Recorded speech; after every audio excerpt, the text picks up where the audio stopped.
Naganda pa naman ako. Kaso tinuhan ko yung cellphone, hindi ko nasa ulo. Alusot. Oo. Palakpakan naman po natin si Mikey. Yan. Ay, ako, gusto ko. Hindi ko na alam sasabihin ko.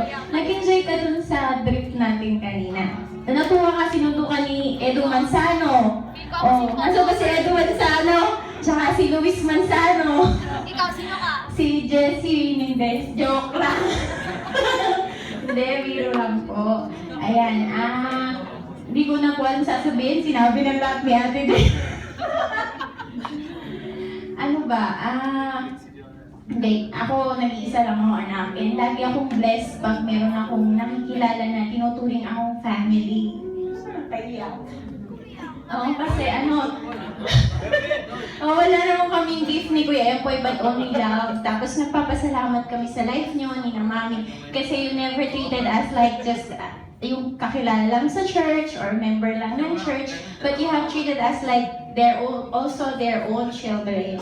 And maraming salamat. Thank you for making us part of your family. And I love you. Yun lang yung gift namin ng Kuya Empoy. Our very own love. And may the Lord bless you more. And I'm just so happy to be standing right next to you, worshiping and fighting for Jesus. Amen. No? And thank you po. And happy birthday, Mike. I love you.